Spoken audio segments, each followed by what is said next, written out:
নমস্কার, আবার চলে এসেছি একটা শীতের রান্না নিয়ে। আজ আমি দেখাবো শীতের সবজি দিয়ে চিকেনের ঝোল বা মুরগির ঝোল। আমি এখানে শীতের সবজি যেমন বিট, গাজর, আলু এসব নিয়েছি, আর নিয়েছি মটরশুঁটি, টমেটো, পেঁয়াজ, এগুলো তো থাকছেই, আদা রসুন। আর আমি একটা গোটা রসুন দেব। যে কোনো মাংসের মধ্যে যদি গোটা রসুন দেওয়া যায় ঝোলে, পরে সেটা খেতে খুব ভালো লাগে, তাই জন্য আমি এটা দেবো।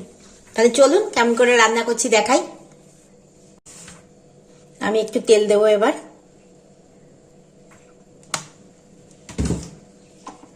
শীতকালে দেখবেন রাতের বেলা অনেক সময় আমরা পাড়ায় পাড়ায় পিকনিক করি, তো তখন ঠিক এই রকম করে বিট, গাজর, আলু দিয়ে পাতলা করে একটা চিকেনের ঝোল হয়, খুব ভালো লাগে খেতে। আর সকলের সঙ্গে মিলে মিশে ভাগ করে খেতে তো মজাই আলাদা। বেশ আমরা আনন্দ করে সকলের সঙ্গে গল্প করতে করতে পিকনিক করি এই শীতকালে, খুব ভালো লাগে।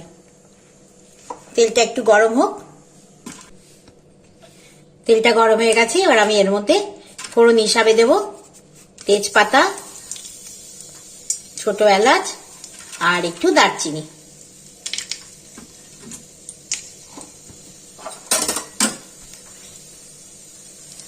এই গোটা গরম মশলা দিলে তেলের মধ্যে খুব ভালো গন্ধটা হয়।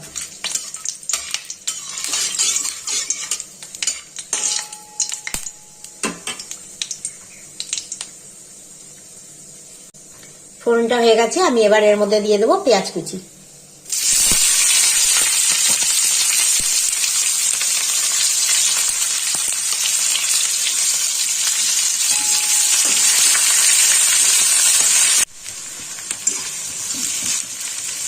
আমরা ছোটবেলায় অনেক পিকনিক করতাম, বিশেষ করে শীতকালে। কারা কারা এরকম পিকনিক করতেন অবশ্যই জানাবেন। তখন তো অত চিকেন খাওয়ার চল ছিল না, তাই আমরা পিকনিকে বেশিরভাগই আমাদের মেনুতে থাকতো ডিমের ঝোল বা খিচুড়ি। আর তাও আমরা যে যার বাড়ি থেকে চাল, ডাল, আলু এসব নিয়ে গিয়ে একসঙ্গে করতাম বন্ধুরা মিলে। সেই অপটু হাতের রান্না, সেই কাঠের জাল দিয়ে বাইরে খাওয়া, তার যেন স্বাদই আলাদা। এখন কত কিছু উপকরণ দিয়ে আমরা রান্না করি, ইউটিউব দেখে, বা নিজেরাও অনেক কিছু শিখে গেছি, কিন্তু সেই স্বাদ যেন আর এখনো পর্যন্ত আমরা পাই না। তার একটা আলাদাই স্বাদ ছিল। পেঁয়াজটা ভাজা হয়ে গেছে, এবার আমি এর মধ্যে দিয়ে দেবো রসুন আর আদা বাটা। এখানে একদম রসুন আর আদা একসঙ্গে বাটা আছে, এটা সবটাই লাগবে। এখানে হাফ ইঞ্চি মতো আদা আর 8-10টা রসুনের কোয়া নিয়ে বেটে নিয়েছি। আদা রসুনটা একটু ভেজে নিচ্ছি, তারপর দেখাই। আদা রসুনটা ভালো করে কষিয়ে নিয়েছি, এবার আমি এর মধ্যে দিয়ে দেবো চিকেনটা। এখানে 600 গ্রাম মতো চিকেন আছে। আর এর মধ্যেই দিয়ে দেবো টমেটো কুচি। একটা টমেটো নিয়েছি বড় সাইজের। এবার আগে চিকেনটা একটু ভালো করে ভেজে নেব, মানে কষিয়ে নেব মশলার সঙ্গে, তারপরে সবজিগুলো দেব।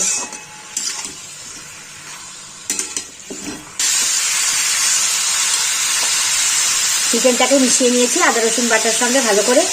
এবার আমি এর মধ্যে দেবো হলুদ গুঁড়ো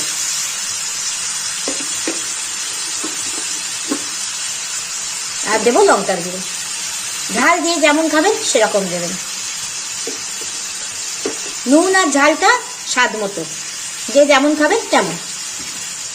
এর মধ্যে আমি এখন অল্প একটু নুন দিয়ে দেবো, পরে আবার যদি লাগে তখন দেখে নিয়ে দেবো।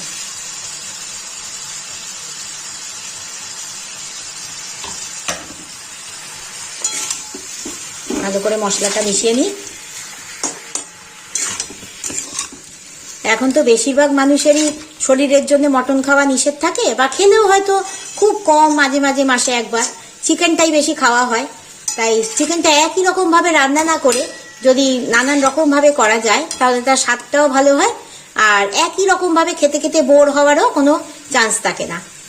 তাহলে বেশ টেস্টি টেস্টি করে এক এক সময় এক এক রকম ভাবে আপনাদের সঙ্গে আরেকবার আমি ধনিয়া চিকেনটাও, আপনাদের রেসিপিটাও আপনাদের সঙ্গে শেয়ার করব, সেইটাও খুব ভালো হয়।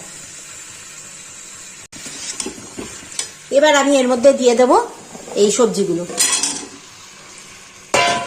এর মধ্যে আছে গাজর, বিট আর আলু, আর দিয়ে দেবো মটরশুঁটিগুলো।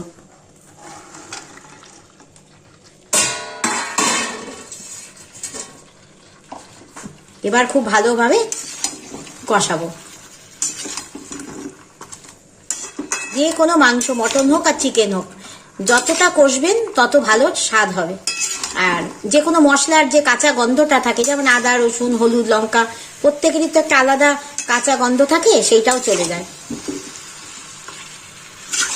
আর সবসময় চেষ্টা করবেন যে মাংস বা যে কোনো তরকারিতে ঠান্ডা জল না দিয়ে একটু জলটা গরম করে দিতে, ঝোলের জন্য, তাহলে খুব ভালো খেতে হয়। এটা ভালো করে কষিয়ে নিই, তারপর দেখাচ্ছি। এবার আমি এর মধ্যে দেবো একটু জিরের গুঁড়ো, একদম অল্প দেবো, কারণ এই ঝোলটা খুব পাতলা আর খুব ভালো লাগে খেতে। বেশি গাঢ় হয়ে গেলে টেস্টটা থাকে না। এবার আবার একটু ভালো করে কষিয়ে নিই। দেখুন চিকেন থেকে জল বেরিয়েছে, এই জলটা শুকিয়ে গিয়ে একদম শুকনো হয়ে গেলে তারপর আমি এটা গরম জল দিয়ে ফুটতে দেবো, মানে সেদ্ধ করে নেব। জলটা শুকিয়ে দেখুন একদম ভাজার মতো হয়ে গেছে, ভালোই কষানো হয়ে গেছে। এবার আমি এটা প্রেসার কুকারে দেবো। আমি রসুনটা আগে দিইনি, কারণ রসুন শুদ্ধ যদি কষানো হতো তাহলে রসুনটা খুলে যেত, তাহলে আর সেই স্বাদটা পাওয়া যেত না। আমি রসুনটা একদম সেদ্ধ করব, প্রেসার কুকারের মধ্যেই দিয়ে দেবো। এটা কড়াইতেও রান্না করতে পারেন, তবে প্রেসারে আমি দিচ্ছি যাতে নাকি একটু তাড়াতাড়ি হয়ে যায়। একটা সিটি দিয়ে নিয়েছি প্রেসার কুকারে, দেখুন একদম রেডি।